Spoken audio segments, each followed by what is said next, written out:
You'll never amount to anything, my mother said, slicing her omelette like she was cutting through me. Her tone was light, almost amused, but her eyes were razor-sharp. Across the table, my younger brother Evan leaned back in his chair, smirking. Honestly, Jules, we barely notice when you're around. Sometimes I forget you even live here. The clink of silverware on porcelain filled the silence. My fingers curled around my water glass. I could have argued, thrown the truth in their faces right then, but instead, I picked up my fork and tapped it gently against the rim. The sharp, clean sound cut through the room. This won't take long, I said. Just 3 sentences. That got their attention. My mother's knife stopped mid-slice. Richard, my stepfather, froze with his coffee cup halfway to his lips. Even Evan leaned forward slightly, like I might confess to something scandalous. Sentence 1, I began, keeping my voice calm. This is for you, Mom. From beneath the table, I pulled out a slim, cream-colored envelope and slid it across the linen tablecloth. My mother didn't reach for it immediately. She stared at it like it might explode. Sentence 2, I suggest you open it before you finish your drink. Richard raised an eyebrow. Is this some kind of game? Sentence 3, I said, my eyes locking on my mother's. Once you've seen what's inside, you'll understand why nothing will ever be the same again. The clock on the wall ticked louder in the silence that followed. My mother finally tore the envelope open, her perfectly manicured nails catching on the flap. She pulled out the folded pages inside, scanned the first few lines, and her face blanched.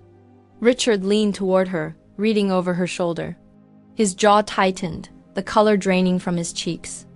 Evan shifted uncomfortably in his chair. You... My mother's voice cracked, a sound I'd never heard from her. Where did you get this? I didn't answer. I stood, sliding my chair back without a scrape, adjusted my sweater, and slung my bag over my shoulder. Julia! Richard barked. You can't just... But I was already moving toward the door. My mother's eyes followed me, wide and unblinking, the pages trembling in her hands. The cool air hit me as I stepped outside, but my pulse was still warm, steady. I didn't run. I didn't slam the door.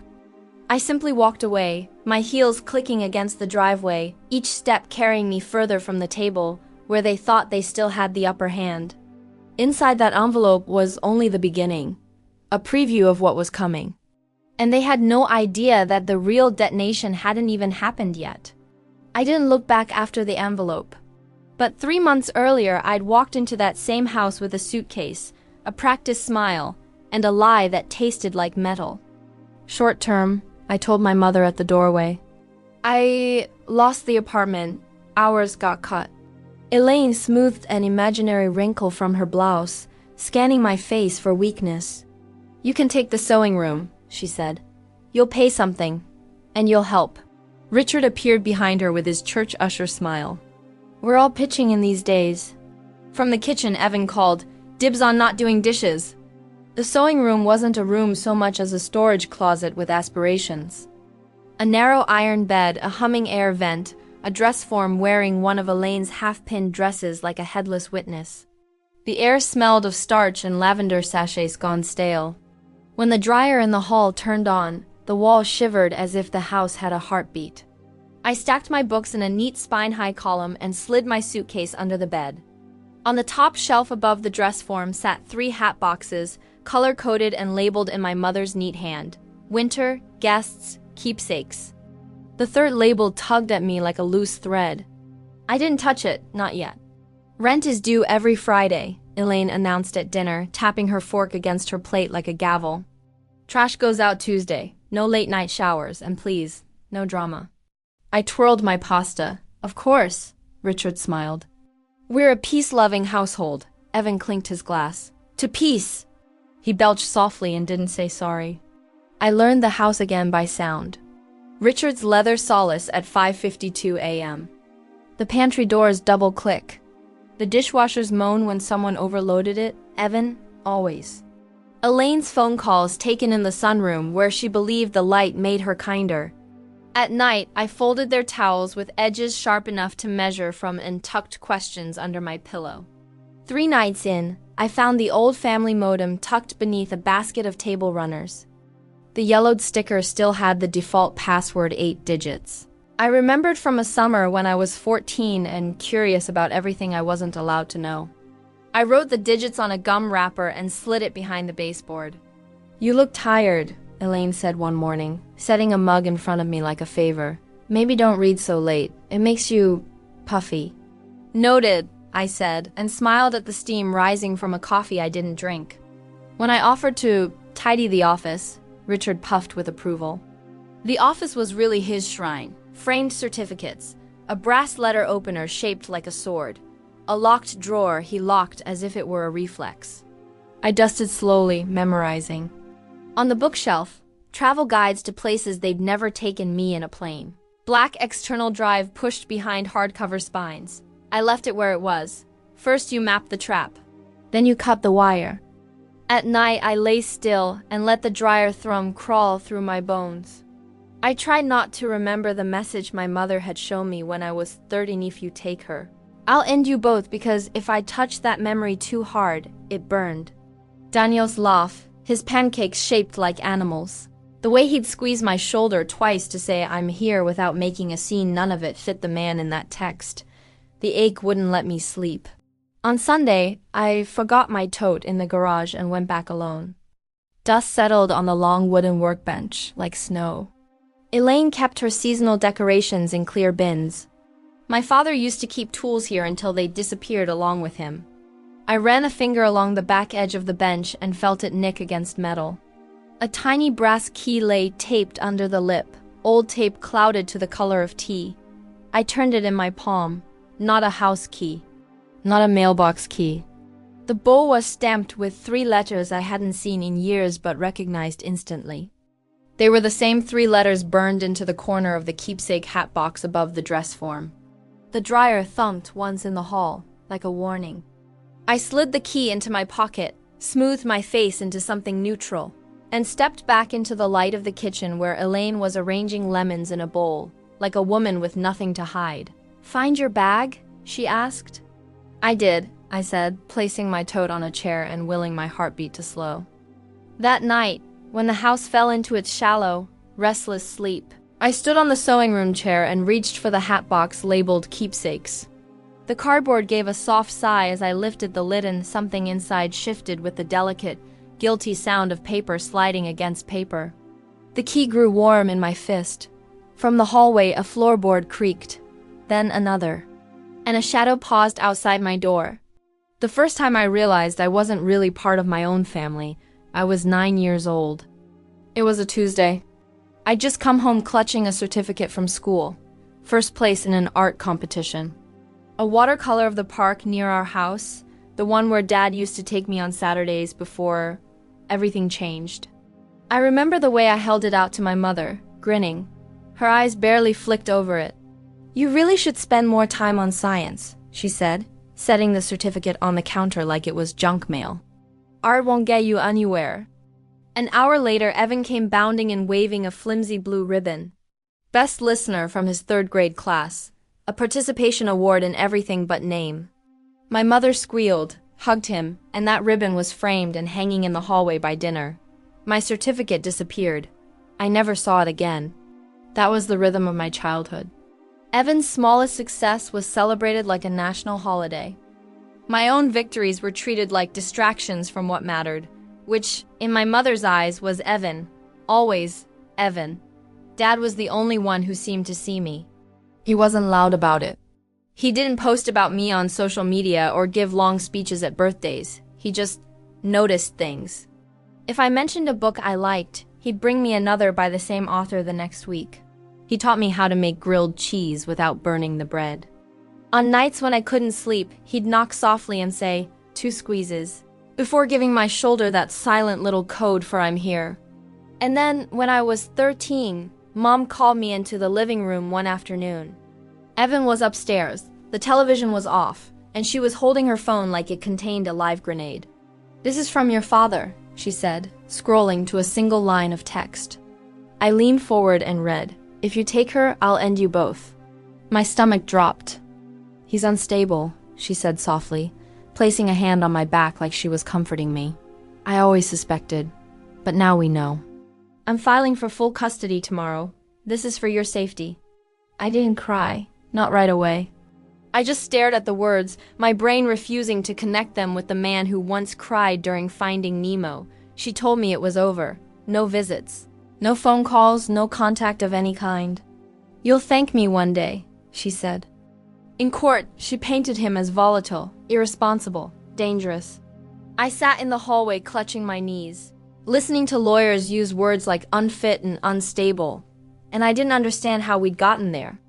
After that, Dad disappeared from my daily life. His tools vanished from the garage. The smell of his aftershave faded from the hallway. The space he'd taken up in the world seemed to collapse, like someone had erased him from the blueprint of our home. Mom called the next few years our rebuilding period. What she meant was that I became her extra set of hands, folding laundry, cooking dinner, running errands. Evan grew louder, lazier, sharper-tongued. My existence blurred into the background until I felt more like furniture than family. Still, sometimes at night, I'd think about that text. The words never sat right. They didn't sound like him. But I buried that thought as deep as I could. Questioning it meant questioning everything, and I wasn't ready. Not until years later, when a single restless night would push me toward a truth my mother had prayed I'd never uncover. And that night began with a message I wasn't sure I had the courage to send. I tried to live with it, the version of events my mother had burned into me when I was 13. For years, I kept the text in a mental box labeled danger. Whenever my mind drifted toward memories of Dad's easy laugh or the way he'd hum when he cooked, I slammed the lead shut. But the older I got, the heavier the box became. It wasn't just nostalgia. It was an annoying, restless ache that refused to quiet down. Little things triggered it. A neighbor's car backfiring, and I'd remember how Dad used to double-check my bike helmet strap. A stranger in the grocery store whistling the same tune Dad once whistled while fixing the sink. A photograph of us at the county fair, his hand resting protectively on my shoulder, the corners of his eyes crinkled with warmth. Those flashes didn't match the man in that message. Not even close. One night I couldn't sleep. The sewing room felt like it was closing in on me, the dryer rattling through the wall like it was counting down to something. My phone was on the knitstand, screen dark, my fingers twitching toward it without permission. I didn't even know if his number still worked. For all I knew, it had been reassigned to some college kid in another state. But before I could talk myself out of it, I opened a new text and typed, "Hi, it's Julia. If this is still your number, I just wanted to say hello." I stared at it for a full minute before hitting send. The second it left, my stomach flipped. Part fear, part hope. 15 minutes later, my phone lit up. "Julia, I've been waiting years for this." My breath caught. It was him. We agreed to meet 3 days later in the park halfway between our towns. I got there early, sat on a bench with a coffee I couldn't drink, and braced myself for the possibility that the man walking toward me would be nothing like the father I remembered. But when he appeared, I saw the same warm eyes, just a little grayer around the edges, the same careful smile, the same way of slowing his steps as he got closer, like he didn't want to startle me. We talked for almost an hour before I asked about the message. My voice was steadier than I expected. "Did you send it?" His answer came without hesitation. "I didn't write it. I never would, and I'm sorry you believed I could." Something inside me loosened, not completely, but enough for the air to come in. I believed him, not because he had evidence in his pocket, but because the moment he said those words, the screaming in my gut went silent. Still, belief wasn't proof. And if I wanted to erase the stain my mother had painted over his name, and over mine, I'd need more than a conversation in a park. I'd need facts, hard evidence. A way to drag the truth out into the light where no one could deny it. And I already knew the only way to get it was to go back into the house I'd once called home. By the time I knocked on my mother's door 3 months ago, my decision was already made. She thought I was there because I was desperate, broke, out of options. In truth, I was there to build a case. "Lost my job," I told her, letting my voice dip just enough to sound defeated. "Couldn't keep up with rent. Just need a little time to get back on my feet." Elaine's mouth pinched, the way it always did when she thought someone was about to inconvenience her. "Fine," she said, "but you'll pay rent here and help around the house. No freeloading." Richard appeared behind her, his smile practiced and harmless, the kind you learn from church committee meetings and real estate brochures. "You can have the sewing room," he added. "It's cozy." Cozy was one word for it. The bed was a narrow iron frame pushed against the wall. The air was thick with the scent of lavender sachets that had expired years ago. And above the bed, on the top shelf, the hat box with keepsakes written in my mother's neat cursive watched me like an unblinking eye. I unpacked slowly, letting my return blend into the background of their routines. Morning coffee clinks from the kitchen. Richard's leather-soled footsteps on the stairs. Evan's laughter spilling from the living room as he played video games in the middle of the day. I was polite, helpful, invisible, just how they liked me. And while they thought I was folding laundry or cleaning the pantry, I was mapping the house in my head. Richard's office was my first target. It was a shrine to himself, plaques, golf trophies, a leather chair that smelled faintly of cigars. In the bottom drawer, locked as expected, was something heavier than paperwork. I didn't try to open it, not yet. First, I needed a copy of the key. The real breakthrough came one Thursday night when Elaine asked me to tidy the garage. Most of it was plastic bins labeled for holidays, the kind of things she liked to photograph for her social media. But in the back corner, under a folded tarp, was an old banker's box with the lid taped shut. The tape was brittle, curling at the edges. Inside, I found obsolete electronics, a cracked flip phone, a camera missing its lens cap, a tangle of cords. And at the bottom, a portable hard drive, its plastic case smudged with dust. I slid it into my tote bag without breaking my rhythm, still humming to the faint music from Elaine's kitchen speaker. When she asked if I'd found anything useful, I smiled. Just a bunch of old junk. That night, while the rest of the house slept, I plugged the drive into my laptop. There were folders with names like legal_notes and backup_2011, and one called simply do_not_open. Of course, I opened it. Inside were Word documents, email archives, scanned bank statements. And buried halfway down the list, a file named draft1_message. I clicked it, and the words appeared on the screen. Burned into my memory from all those years ago. If you take her, I'll end you both. But this time, the metadata told a different story, one my mother could never explain away. And in that moment, I knew the brunch wasn't going to be just another family humiliation. It was going to be the day I ended their version of the story forever. The document sat open on my laptop, the cursor blinking like it was daring me to breathe. But I couldn't. Not yet. My eyes scanned the top of the screen again. The last modified date glared back at me, 5 days before my mother claimed the message was sent. It wasn't just that she'd faked it, she'd workshopped it. There were even comment bubbles in the margins. Too dramatic? Maybe make it sound less like a movie threat. Will this be enough for the lawyer? The initials next to the comments weren't hers. They were Richard's. I leaned back, my hands cold despite the heat vent humming near my knees. In another folder labeled shared_assets, I found email chains from when Richard and my mother were just friends, months before the divorce was final. They discussed strategy like two business partners preparing to gut a competitor, how to frame my father as unstable, how to secure full custody, how to protect the capital.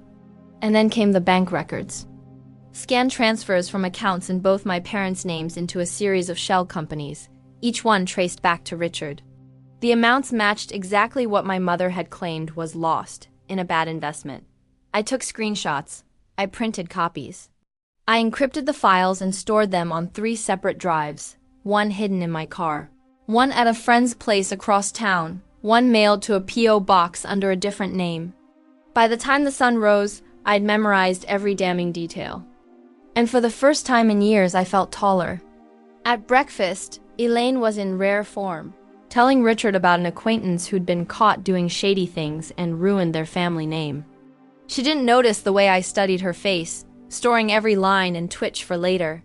Richard glanced at me over his mug. "You're quiet this morning, Julia."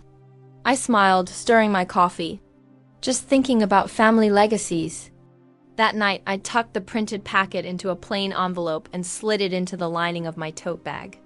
It wasn't everything, just enough to turn the color in their faces to ash. The rest would come later, when the right people had it in their hands. For now I kept my head down, washed dishes, vacuumed stairs, nodded at Evan's lazy jokes. But every hum of the dryer in my wall reminded me, the evidence was mine now. And when I decided to use it, there would be no going back. 3 days later, Elaine announced we'd all be having Sunday brunch at the house. Family time, she called it. Just the four of us. I could almost hear the click of a starting pistol.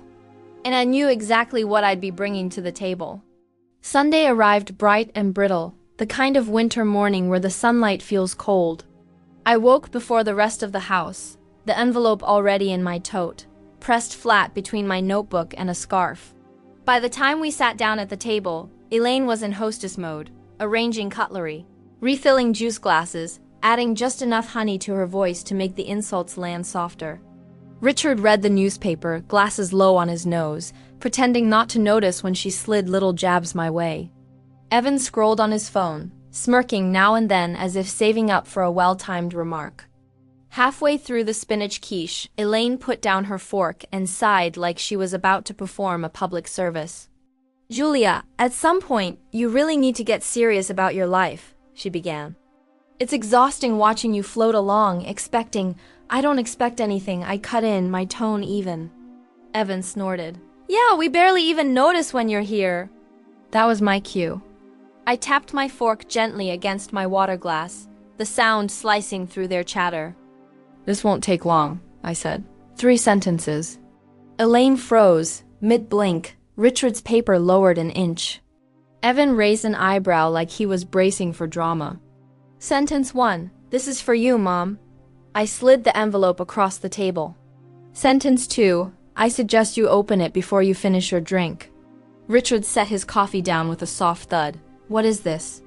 "Sentence 3. Once you've seen it, you'll understand why nothing will be the same again." Elaine's hands trembled as she tore the flap. She scanned the first page, her breath hitching before she reached the second. By the 3rd page, her face had gone so pale it looked powdered. Richard leaned over, his jaw tightening as his eyes flicked over the evidence. He straightened abruptly, the muscles in his neck shifting. "Where did you get this?"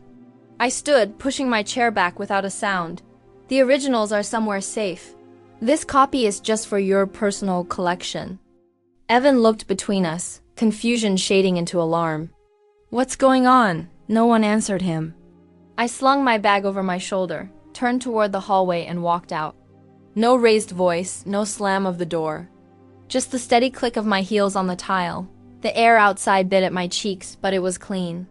My pulse was steady. They thought the envelope was the worst of it.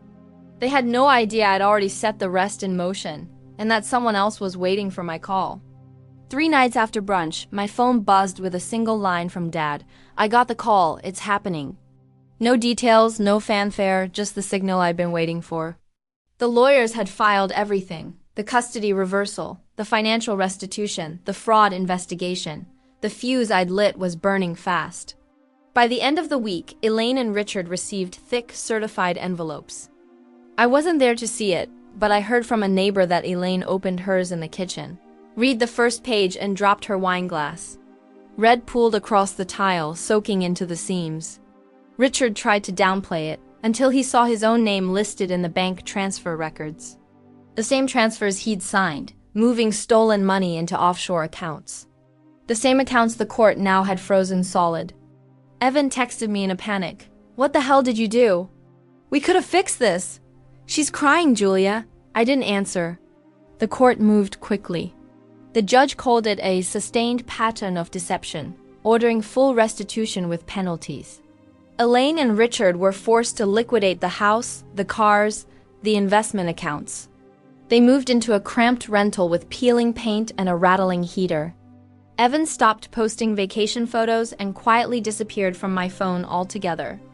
A week later, Elaine tried one last swing, creating a fake social media profile in my name. Posting wild accusations about me and Dad, it took the digital forensics team less than an hour to trace the account back to her IP address. When the judge confronted her in court, she tried to cry. Richard stared at the floor. The gavel came down like a door slamming shut. Dad bought a small, quiet house on the edge of town. The day he got the keys, he invited me over. We sat on the porch with coffee, watching the late afternoon light stretch across the yard. "No speeches," he said, handing me my mug. "Just thanks." I smiled. For once, silence felt like enough. Later that night, an email from Elaine landed in my inbox. Subject: "You'll understand one day." It was a mess of justifications. How she did what she had to. How I'd betrayed my own family. How I was always ungrateful. I didn't reply.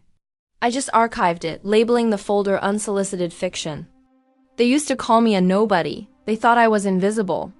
But the funny thing about nobodies is we see everything. We remember, we keep the receipts. And when we finally speak, we don't scream. We bring documents.